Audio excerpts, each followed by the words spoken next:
Good morning, ladies and gentlemen. Afternoon to some of you, nighttime to others. Welcome to. Ooh, hold up. Lighting's all fucked up. That's what happens, man. Huh. Welcome to Called It. This is the post, I guess, MMA event weekend show where basically I watch one of the events or more if I can, but only caught one this weekend. UFC Monterrey, down from Mexico last night. Everybody watched it. It was free. And so, yeah, you know, more than likely you watched it because Bellator I heard was dog shit, and World Series of Fighting I didn't hear a thing about. So, that's what it is. All right, so we had let's start out here with the Fight Pass prelims. Obviously, the card started off pretty good, and then just really slowed down. I mean, we had what 3-4 knockouts in a row. The card was picking up mad speed. Then decision. So 4 finishes bunched up. The rest of the card was just decisions. So it did. I'm not gonna lie. I passed out during the tough finalist fights, but I did get to watch the replay of it, and I'm not impressed with any of those guys. All 4 of them, honestly, are just not even average. What's up, Andy? They're not even average, really. But let's start off here with the Fight Pass prelims. There was 3 of them. If I'm not mistaken. Yep, 3 of them kicking off here with Balmer Lazaro versus Michael Prazeres. This might have been, and we kicked off the night with a terrible decision, by the way. This I don't know how the judges thought Prazeres won this fight. Lazaro was way more active. Every time that Prazeres would try to clinch and take him down. I mean, look, he took some damage, but Lazaro would find a way to get back up, or the ref would help him out and get him back up. So it was just a weird fight. You wonder what the hell the judges were watching, because definitely not the fight I was watching. And it was a lot of what would you call it? Stalling by Prazeres. If this was a jiu-jitsu tournament, that dude would have gotten points taken away if it was up to Eddie Bravo. So actually, I'm not gonna lie. I think IBJJF has similar rules. Take away points for stalling, but I'm not 100% sure. But then we're getting into a completely different show here, or subject. So anyway, Prazeres wins a split decision. Makes no sense. I agreed completely with Lazaro and the crowd who booed. Lazaro should have won that fight. He definitely got robbed in that one. Which is funny because robbed was a word used for the main event, and I disagree with it completely. So, but we'll work our way up to that. Anyway, after that one, we had Cesar Arzamendia versus Polo Reyes. And as much as really neither guy. Sorry, I got football. I got to turn this shit off. Anyway, as much as neither guy really showed much during the tough seasons, as far as the people that I know. Yeah, Andy says I went to bed during the tough fights too. First one I've not watched until the end for a long time. Yeah, hey, look, I don't blame you. Honestly, after those 4 quick finishes in a row, that card slowed down hard, and you didn't really get an entertaining fight until I guess Cejudo and Lama Sanchez, and the main event was actually pretty entertaining. But and Scott Jorgensen was hey, we'll talk about that in a second. Sorry, I'm skipping steps here. Anyway, Apollo Reyes wins that by knockout. Really nice way for him to come out and start his UFC career. If I remember correctly, Reyes caught him with a right hand. I have my notes written over here. I'm pretty sure it's the right hand, but yeah, whatever. Anyway, so knocked him out, but by knockout. Again, not expecting much from either one of these guys. Wow, it's early for me. And so yeah, I wasn't very I don't know. It was entertaining. It was cool to see a knockout, I'll tell you that much, out of one of these guys. And so that was second fight pass prelims. The main, I guess, featured prelim in the Fight Pass spot. Bernard Ramos gets knocked out by Alvaro Herrera. Again, nothing that was very expected from people. Oh, I'm sorry, that people really expected. It was just, you got caught, right hand behind the ear, and Ramos went to sleep. And he went to sleep hard, right? Hard. And then I think Herrera got one more shot in there before the ref stopped it, but yeah, he did. But it was too late. He was asleep. And again, 2 guys nobody knows, that no one expected much from. And then we jump into the fight, the FS1 prelims, which is where it got kind of interesting. No, best thing was the steroid, the Goblin ref. Okay, if you guys have ever watched the, I guess they usually have them on the foreign cards. I've never really seen them on maybe he's been in 1 or 2 Vegas cards. I'm not sure, but the ref for most of these fights turned out to be mini Brock Lesnar, short, stocky, but short but giant dude that seemed to be getting bigger as the fights went on. He looked bigger every time he came out to the cage. It was pretty fucking funny. It was just weird. The guy to get roided out, Arnold / Brock Lesnar out there to ref fights. All right, we gotta get into the FS1 prelims. We kick it off here with Gabriel Benitez Mowgli against Andre Touchy-Feely, and I called it in the pre-fight show. I know Jesse picked Benitez, and I was like, I like Mowgli's good, but he's not a guy that you can look at and be like, oh, he's gonna win. He's a guy you look at and be like, all right, he's gonna survive and maybe get a decision win, right? He has a couple finishes. Don't get me wrong. He has some finishes in his record for sure. But Andre Feely got that head kick knockout like Holly Holm guy, right? Not with Mowgli spun around, but he landed it perfectly, and basically stunned the hell out of Benitez and finished him on the ground TKO style with punches. So and Touchy-Feely pretty emotional afterwards. Kind of went off and started talking about this and that and all that. So.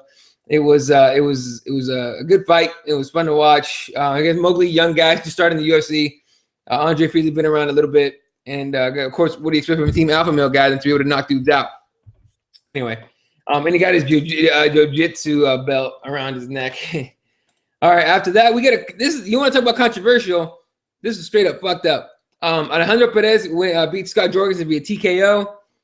Scott Jorgensen at some point in the fight, and let me see if I wrote that in my notes exactly when I saw it, I believe it's near the end of the fight. At the end of the first round, there we go. At the end of the first round, fight's going okay. Jorgensen's holding his own. Perez is landing some nice leg kicks, and at some point, Scott Jorgensen tries to plant his foot, and he rolls his ankle really bad, and he drops just as the horn sounds. Now. People were saying it was a torn. To me, it looked like he might have torn something in his leg because they were working on his calf for some reason in between rounds. And in between rounds, they were working on his calf a lot. And to me, that's why I think everyone on the internet thought it was some kind of tear or a cramp or a pull or something. It turns out after the event, they announced that he sprained his ankle pretty bad. So. I guess it's kind of a pull-ish. A sprain's not a break or a tear, but it's just real bad, really, really bad pull. I think a sprain, if I'm not mistaken, is a very tiny tear, a small tear, if I'm not mistaken. So, I'm pretty sure I'm right. But anyway, so that's round 1. Round 2, he comes out, starts fighting. He cannot stand on that foot. It is not happening. Every time he tries to back up or move laterally, that ankle just gives on him, right? And he's picking up his leg. And so Perez, being smart, starts leg kicking the shit out of that leg. He's like, all right, I'm going to make that leg completely useless. And that's exactly how it went down. At the end, Jorgensen ended up tapping the strikes just to stop Perez from dropping bombs on him once he fell down. He was like at the final minute of the second round. And that's when I think it was Copeland, I think was the ref, was the one that stopped it. So, Perez gets a win, TKO win. Now, this is where the controversy comes in, is if your fighter's injured, right? Mind you, Scott Jorgensen tweeted out and said, I told the ref and I told my corners, do not stop this fight. Now, he has a point. Dude has, like I said in the pre-fight show, if you looked up the word inconsistency in an MMA dictionary, Scott Jorgensen might be the picture under that word of definition. Unfortunately, look, he's the kind of guy everyone wants to watch. He's a fun guy to watch. He's not afraid of anything. Goes right into every fight, ready to throw bombs, but inconsistent. I think he's on a 3-fight losing streak right now, if I'm not mistaken. Well, now it's going to be 4. Let me make sure here. I'm pretty sure it's going to be a 4-fight losing streak after yesterday, but and more than likely, okay, 3.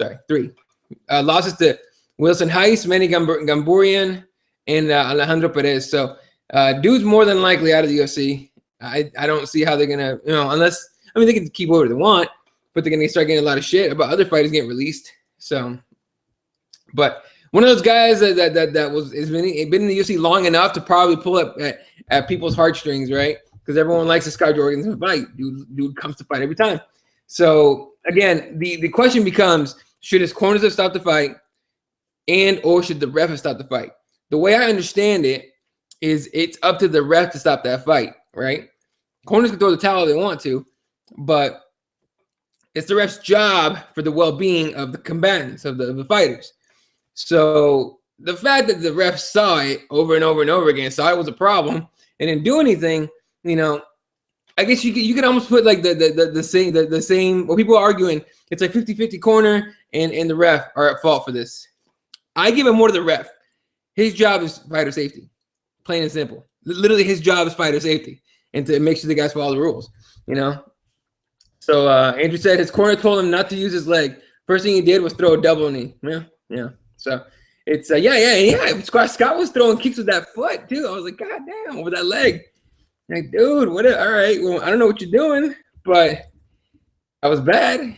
Anyway, so again, Jorgensen loses, Perez gets the win. I'm pretty sure I picked Perez on this fight, so I was pretty happy with that one. All right, and then after those two guys, after let's see. I want to say 1, 2, 3. After our 4 exciting fights where there was actually finishes, we got bored to shit for the rest of the night up until maybe the co-main and main event. Okay. First snoozer, and I think this is going to be my Pendred of the night fight. If you don't know, Mr. Daniel Undead on Twitter came up with he kind of came up with that, and we put it. Now we're using it for everything.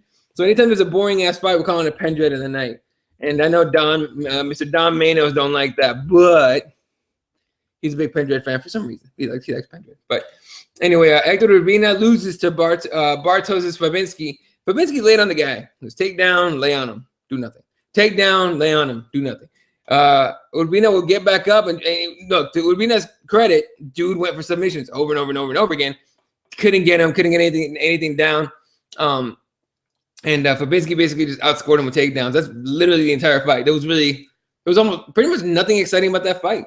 That's kind of when the snooze fest began. It was pretty bad. In my opinion, it was pretty bad. So it's just one of those things. The UFC definitely doesn't like guys like that just sit on somebody and just kind of which is weird because GSP did that a lot. But they don't like someone just sitting and laying on top of people and I'll tell you what, Fabinski might have gotten that win, but he didn't do himself any favors as far as his stock with the UFC brass, people that the guys that put together, Joe Silva, Dana White.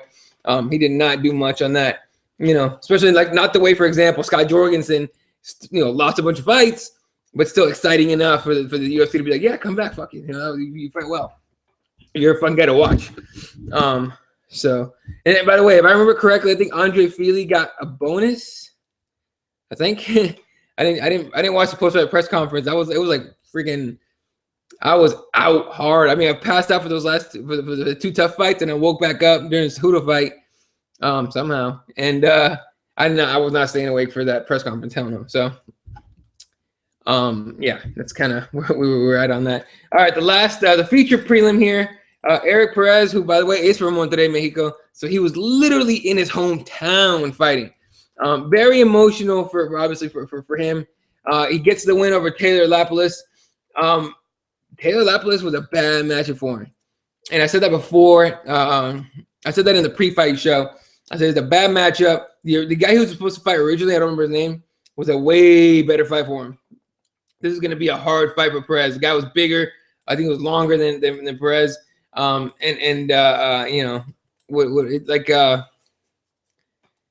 It was just a weird fight, and it was nice to see combinations from Perez. He was throwing right hands, and then or throwing hands. It was like right hand or left hand. I wrote it down.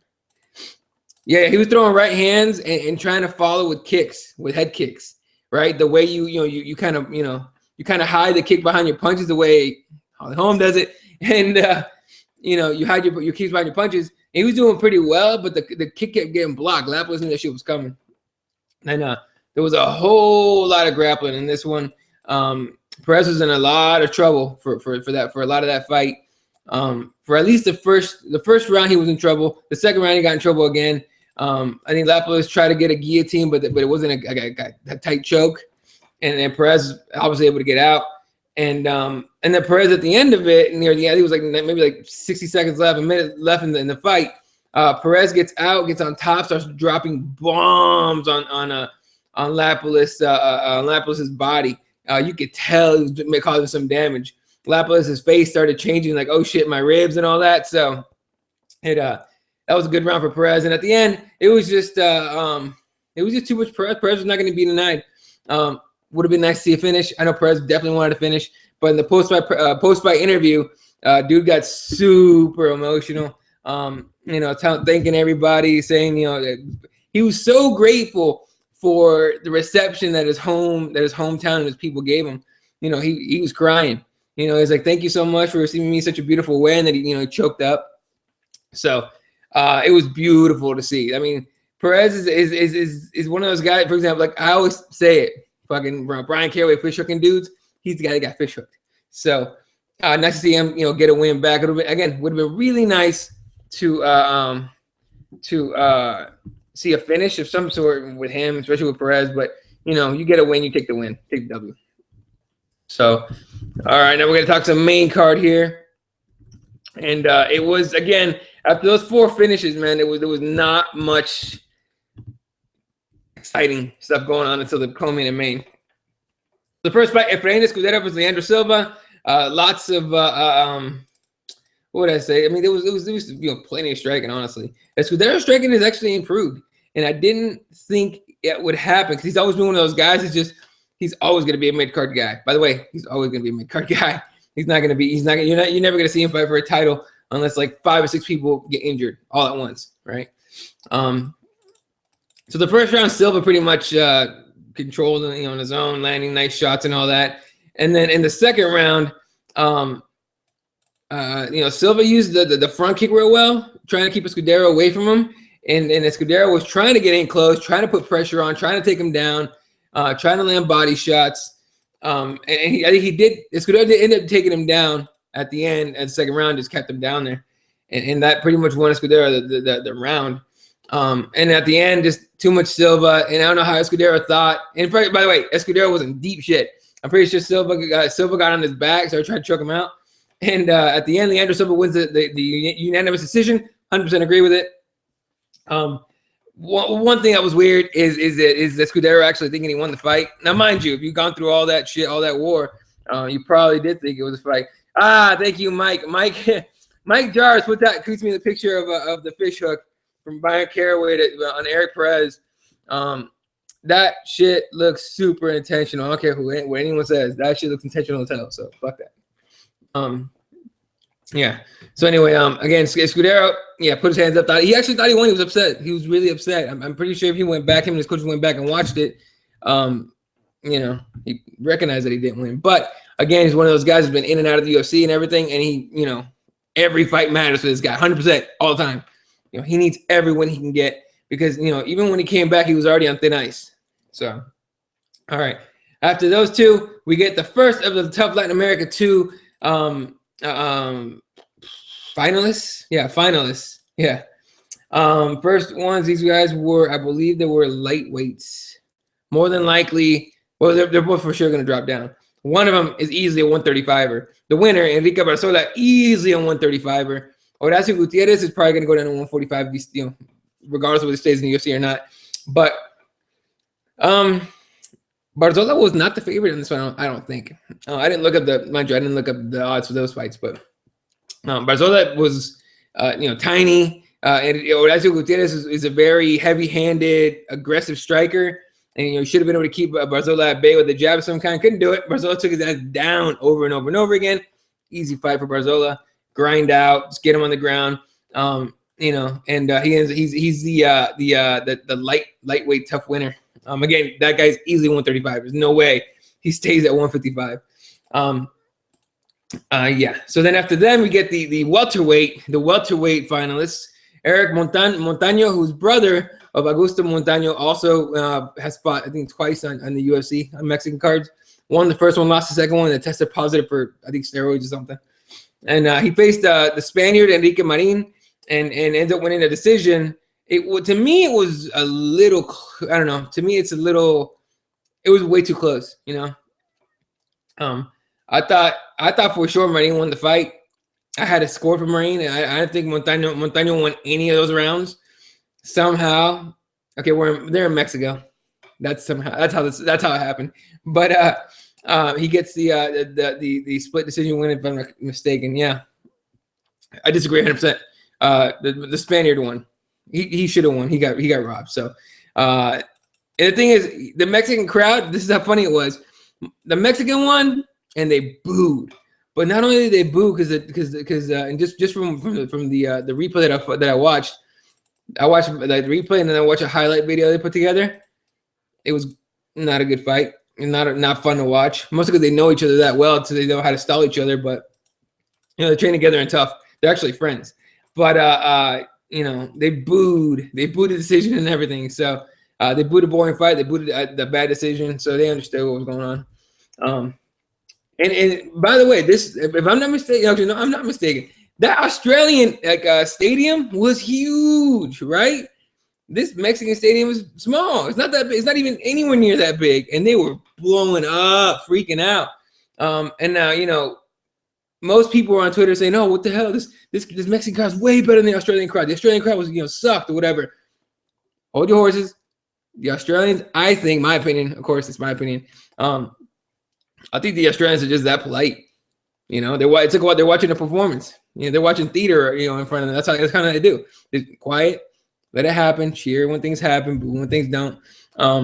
So that's where this is where I went to bed, not seeing any of the subsequent fights. Ooh, okay. In that case, I recommend you watch the co-main and the main because they were actually pretty fun to watch. Anyway, yeah. So anyway, Montaño wins the Ultimate Fighter, and it's probably gonna go down to 155 or something. Well, maybe gonna go down 155. All right, then we get the first, actually the only fight, honestly, that has any kind of title implications, and not because we want it to have title implications, but because it just kind of has to have it. Henry Cejudo beats Juzia Formiga via decision. He kind of just outpointed him. He only got 2 takedowns the entire time, I think, if I'm not mistaken. Yeah, everyone. Let me see. Make sure. I don't want to be wrong here. Yeah. He got 2 takedowns the entire fight. The Olympic wrestler got 2 takedowns the entire fight. Just basically outstruck. I think he landed 71 of 140 strikes. There was a lot of clinching, a lot of cage work, fence work, whatever. Not a very fun fight to watch, to be honest with you. But more than likely, Cejudo's going to get DJ next. And DJ was laughing. Demetrius Johnson, the champ, was laughing cage side. He saw what was going on. He's like, get the fuck out of here. Yeah, Andrew, you're right. Yeah, they did boo that guy. Andy pointing out that they booed, I believe it was Lapalus, who's from France. They booed that guy. Yeah. I don't know what to tell you about that one, dude. I'm from the southern part of Mexico, and they ain't nice. I'll tell you that. I grew up around very not nice people, so I'm not surprised that they're kind of like that. But I don't know. I don't know how to explain that one. Anyway, so Cejudo gets the win. DJ's laughing on his cage on the side, on the cage side, basically knowing he'll pulverize either one of these guys. Formiga has no shot, and Cejudo, as much as everybody wants to make a contender out of this guy, he's not going to be DJ. He could talk about I believe this and I believe that and this and that. Nah, dude. DJ fights perfect pretty much every time he's been out there, right? And unless you're heavy-handed and fast, or just can time a big bomb on him and hurt him, even then you're gonna lose that fight more than likely because DJ doesn't lose those fights either. We've seen him get rocked by Dodson and still win. And I don't think Henry Cejudo has the power that Dodson has. He does have the cardio to stay with DJ, I think, but skill-wise, I just have a hard time seeing it. I have a really hard time seeing it. I do not want to see that fight yet. I want to see something different. Mike saying that was some bullshit as far as booing the guys from Paris. Yeah, no, 100%. 100% boo, yeah. Although, just keep in mind, there's a lot of shit going on in Mexico too, and they're very, it's kind of like, it's weird. It's like, it's a very rough part of the world as well. And it's kind of, it's weird. I don't know how to explain it because I've had when I was younger, I had reactions, not like that, but like when shit would happen, I'm like, fuck, I seen worse. I don't give a fuck. That kind of thing, right? And that might be one of the reasons they booed. Alcohol might be the other one, and of course the obvious: you're fighting our hometown guy. Go fuck yourself. You know what I mean? And again, it's cage fighting in an arena in Mexico. You know, class comes in very short amounts when it comes to crowds that hit up cage fights in those areas. But anyway, but I don't pretend to be able to explain that. I'm not even gonna bullshit you guys. So that's what it is. Yep, I agree with Andy. It was exceptionally shit to do that, but you know, hopefully people grow up from that shit, right? Anyway, moving on here to the co-main event. Ricardo Lamas gets a decision win over Diego Sanchez. It was a good fight. Look, it was a fun fight to watch. I'm not gonna bullshit about that. Diego Sanchez always makes it very interesting. And if you didn't watch it, I suggest you do. Here's the thing.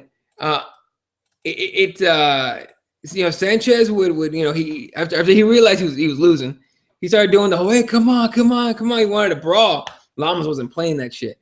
And we didn't really get to see a Diego Sanchez kind of brawl.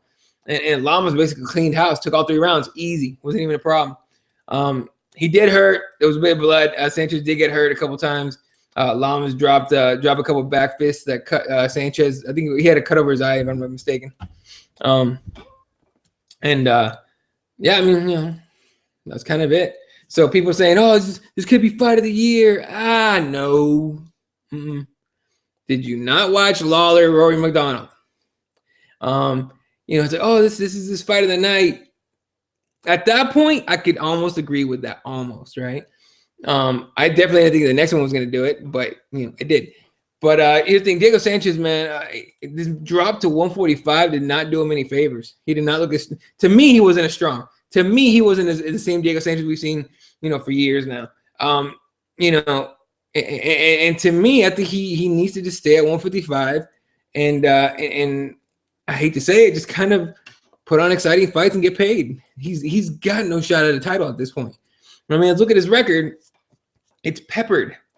It's literally peppered. That's all it is. It's like, a few wins here, a couple losses here, a few wins here, but he's beaten big names. I mean, I guess you want to call Joe Riggs a name, but he beat Clay Guida, Joe Stevenson, Paul Thiago, Martin Kampman. I think I'm pretty sure he has a win over Nick Diaz. Yeah, he has a win over Nick Diaz. Ken Flo's got a win over Ken Flo from that very first Ultimate Fighter finale, which is funny, by the way, just on a side note, that everyone always talks about Forrest Griffin versus Stephan Bonner, as being the one that got him to watch UFC, got him to watch MMA. If I remember correctly, Ken Flo versus Diego Sanchez was a good fucking fight. You know what I mean? That Diego won via TKO. So yeah, I don't understand why they never talk about that fight, but it was a good fight. Anyway, but yeah, Diego Sanchez and losses to BJ Penn, Gilbert Melendez, Jake Ellenberger knocked him out. No, he decisioned him, my bad. But not a lot of success in his career. So I don't see him ever going for a 145 title. I don't see him going for a 155 title. But I'm not gonna go as far as saying, as far as the fighter goes, I'm not gonna say, oh, you should retire. No, he's 33, he can still fight. As a person, however, if you've heard him talk, it's almost alarming, in my opinion. Again, my opinion. All right, it's almost alarming because you just feel bad because that guy's taking so much damage. For sure, he's got some kind of brain trauma. A lot of it. For sure, that post-fight speech he gave in Houston a few years ago against Gilbert, where he was slurring everything he was saying, couldn't speak even close to anything coherent. That was some sad, scary shit to see. So, as far as caring about him as a person, you kind of want him to just call it quits and hope he has something on the side. But he's not going to do that. He's going to keep fighting. So, yeah. Now, who you give him next? I don't know. Hopefully, another veteran. Put him on an FS1 prelim somewhere, and just slowly fade him away. I don't know. It sucks. It's a sad thing to see. I hate seeing stuff like that. All right, this brings us to our main event of the evening. 5 rounds in the welterweight division that Neil Magny wins. Now, here's where it gets good. Now, keep in mind before the the preview fight, the preview show, I said I was the first one to say this is a bad matchup for Kelvin Gastelum because Neil's got a gas tank. and Neil is not a bad. He's pretty good on the ground actually, and on the feet he's good too. So what was going to happen with Kelvin, right? I thought for sure we get to the third, fourth round and he gasses out. Well, not only does Neil Magny control and dominate the first 3 rounds against Kelvin, threw him around. Literally, it wasn't even ragdolling. It was like tossing him. There was like 2 or 3 times where he just grabbed Kelvin and just threw him, literally just like that, onto the mat. It was crazy to see because you never seen Kelvin Gastelum get thrown around like that. Magny was stronger. His striking, was good. He took Kelvin down, I think, a couple times at least. I wrote it down. 6 takedowns that I wrote down. I actually counted those bitches too. 6 takedowns, I believe he got. He attempted quite a few of them. He attempted a bunch of them, and Kelvin obviously stuffed a bunch of them. Kelvin, meanwhile, only got 2, and he only tried to take him down 3 times. So, overall, it was an exciting fight because the first 3 rounds were all Magny's, right? Somewhere in the 4th, we saw the work that Kelvin Gastelum was putting over at Kings MMA with Rafael Cordero. Obviously, same gym as Verdum, as Fabricio Verdum, heavyweight champ, and Rafael Dos Anjos, lightweight champ. Both those guys are there. Now we're seeing the fruits of that labor because Kelvin's striking has improved, and he hurt Neil Magny bad in the 4th round, not only once but twice, and beat him up. I don't know if he tried to go for a finish because he didn't look very like he was going with a lot of urgency to try and finish him, but he hurt him real bad in the 4th. Even going into the break in between rounds, Magny went to the wrong corner. That dude was rocked hard. So, going into the 5th round, Gastelum looked very confident, very loose and everything. Magny dominated Kelvin in the grappling too, says Mike. I agree. Mike says, I don't know what was worse, watching Sanchez or Jorgensen. Sanchez. Jorgensen because, he got hurt and everything. No, I'm with you. That's kind of even for me too. Yeah, it was hard to watch. Anyway, no, you're right, Mike. Anyway, going into the 5th round here, Gastelum got a takedown pretty damn quick right into Magny's guard. And then controlled him, pinned him to the mat, and landed a couple things. Magny tried to get a couple submissions, couldn't catch Gastelum in him. But regardless, it was good. There was a lot of good. By the way, there was a lot of good mat work in this fight. That was actually fun to watch. It was good enough to where even his casual fans were like, God damn, they're fucking going. But I think the fight ended with Gastelum on top. And he took the rounds 4 and 5. Now, the decision was Neil Magny winning split decision, 48-47, 48-47, 47-48. I don't know about anybody else. I had that fight as a draw. A lot of people had the fight as a draw. But at the end, like I said, pre-fight show, I thought Magny was going to take a decision. That's what happened. But I didn't think it was going to be like that. That was going to be I thought it was going to be like 2 rounds are going to be good, and then 3, 4, and 5 were going to go to Magny, but it went the other way. 1, 2, 3, and then 4 and 5 went to Kelvin, who's shown way improved cardio, way improved striking. He has power. He could hurt dudes. And so Magny ended up, I think in the 4th and 5th round, he was running. He was legit running away a lot. So, he understood that power real quick. So, a lot of people saying that it's controversial. Gastelum should have won. No, he shouldn't. Okay. We've seen bad decisions before, but to win 2 rounds, I'd say, but he rocked him, we put him down. Yeah, but he only won 2 rounds. If we're gonna go to the other way, judging, I think Pride did it, where they look at the entire fight, then you got something, all right? But if we're going by rounds and it's literally scoring, right? Who wins the most rounds wins the fight. And Magny won the most rounds. He won the first 3. Mind you, we've seen plenty of fights where the guy that won the first 3 rounds gets screwed out of a win because the other guy, looked like he did something good in the 4th and 5th. Again, judges are human and they're gonna be influenced and everything. I was just as surprised as a lot of other people that they didn't give Kelvin the nod. I was surprised that they didn't give him the nod on that one, but I wasn't surprised that Magny won. If that makes sense. So where do we go from here? Kelvin's he's not back to the drawing board. He doesn't fall that much because he showed a lot in the 4th and 5th. But you know, basically, I think he's got to get used to that the Kings MMA deal with having to change camps and everything. I think whoever he fights next, maybe they make that Matt Brown fight again. That'll be a good fight for Kelvin. Even though a lot of people were like, "Oh, Matt Brown will take both of these guys out." No, the opposite. First of all, Neil Magny and Matt Brown train together. Shit's not gonna happen. But Kelvin Gastelum would not lose to Matt Brown. I hate to tell you guys that. He just wouldn't. Why? Because Kelvin's not gonna get to a brawl with Matt Brown. It's not happening. So, because if he did, then he might be fucked. Depending on how good his standing defense and his striking has become over at Rafael Cordero's. Yeah, so that's the card. Now, mind you, or while we're on it, I guess, talk about a crazy change of not power, but popularity, change of rank, whatever you want to call it, of camps, right? I mean, who's the best camp right now? It's hard to argue that it isn't. Or it's hard to argue against Greg Jackson or Jackson Winklejohns down over in New Mexico that there might be the best camp out right now. John Jones getting his belt back. Holly Holm, women's champion, right? 135 bantamweight champion. Donald Cerrone fighting for a title. You know what I mean? It's you could have three champ. Well, what was the other one? There was one more. Fuck.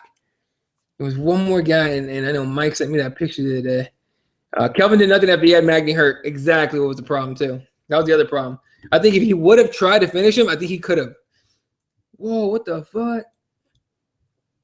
Oh, this is ridiculous. Just real quick, off of MMA for literally 5 seconds. Fight breaks out between Black Lives Matter supporter or protester and Trump supporters at a rally. Yeah, that happened. All right. Sorry. When I see shit on Twitter, sometimes I'm like, get the fuck. All right. Anyway, but the change of a kind of rank on this. I mean, it's hard to argue that Jackson Winklejohn isn't the best camp out there. You know, you could also say that TriStar might be the best camp out there. But you know, Kings MMA is slowly starting to move up a little bit. They got 2 champs right now, and you know, picking up guys like Kelvin Gastelum and I think they have who the hell over there? Not Betch Correa. Betch Correa is at AK. Whatever. But you know, the camps are changing. Fighters moving around, all that shit. Camps are getting better and better, and some actually kind of disappear off the map, such as the gym I used to train at. So they just basically off the map completely, except for having one guy. Yeah, they got one guy in the UFC. Excuse me. Anyway, all right. Well, that's gonna do it for Called It, where I just discussed the event. Yeah, the event. And that's gonna do it for me, man. I'm gonna go watch football. I'm gonna hang out, and we'll be back tonight. Myself, Jesse Rubalcaba, for the Spanish show. And again, if you know Spanish, tune in. If you want to learn some Spanish, tune in. Why not? Kelvin would have lost yesterday against Brown. Ooh. Yeah, maybe. Yeah, maybe. But I just think Matt Brown gets so riled up during a fight, and he I always see him make a mistake, and sometimes he gets away with it. But I just feel like he'd make a mistake, and Kelvin would capitalize. But we'll see. Once he comes back from his injury, whoever he fights, that'd be fun to watch. Maybe they rebook him and Kelvin. It'd be great. Anyway, all right, I gotta go. I can hear a 3-year-old wearing his Cardinals jersey running down my hall right now, even though the game's not till tonight. So I don't know why he's here early, but he's here early. Anyway, thanks, Eddie, for watching. Thanks, Mike. Anybody else that tuned in, appreciate it. Come back tonight for Encedados en la Jaula. My name is Eddie Law. This is Crosswinds MMA. Hit up crosswindsmma.com for all of our content. Obviously, you can follow me at Elaw31 or follow the page at Crosswinds MMA. And again, thanks guys for watching, and we'll catch you guys. I'll catch you guys with another episode of Called It next week, if I'm not complete. Actually, no, real quick. I want to go over the events that are coming up because it gets really interesting. All right. Whew, we're going to do this. Get the water real quick. All right. Thank you. Next week, Saturday, November 28th, from Seoul, Korea, we got Benson Henderson against Jorge Masvidal stepping in, I guess, late replacement, if you want to call it. Co-main of Dong Hyun Kim against Dominic Waters. Yoshihiro Akiyama against, or if you don't know any better, Sexy Yama against Alberto Mina, who's a soldier of God, apparently. and then Doo Ho Choi against Sam Cecilia. All the prelims are on Fight Pass. Actually, timeout. This entire thing's Fight Pass. All right, rewind. It's an entire Fight Pass card. Check this out. And I'm not sure how this translates to the UK or anywhere else, but UFC Fight Pass prelims are 5 a.m. Eastern, 2 p.m. Pacific, and that's 3 a.m. for me. I'm not gonna do. But the Fight Pass card, the main card is 8 a.m. Eastern, 5 a.m. Pacific. That's 6 a.m. my time. I could probably do for the main card. But a lot of unknowns. Yeah, a lot of unknown guys on here. You're looking at a few names, but not too many. And that's for that one. But after that, it gets really, really fun. We'll have about a week, 2 week break, I want to say. And we'll have about a week break. And then we'll get UFC Fight Night. Rose Namajunas against Paige Van Zandt on Thursday, December 10th. Friday, December 11th. We get the Ultimate Fighter finale between Teams McGregor and Team Faber, headlined by Frankie Edgar against Chad Mendes. And the very next night, December 12th, we get UFC 194, Jose Aldo against Conor McGregor. Obviously, and this is the way I see it, I'm sure a lot of people will see it this way too. Frankie Edgar and Chad Mendes fighting the night before, just in case a certain Brazilian will show up. So, which I hope he shows up, but I don't know. I don't have very much faith. Yep, Bendo. Who, by the way, he don't like being called Bendo. Apparently, he wants to be called Smooth. Like, all right, dude. But I got Bendo in that fight too. I think that guy's just too fucking versatile to lose. To lose against Jorge Masvidal, who's good on his own, but he's more of a stand-up guy. I think, in my opinion, he's more of a stand-up guy. Unless I'm completely out of my mind and I don't remember much. So, yeah. Anyway, all right, fellas. Now I really gotta go. Thanks for watching. I'll catch you guys later, and have a good rest of your weekend. See ya.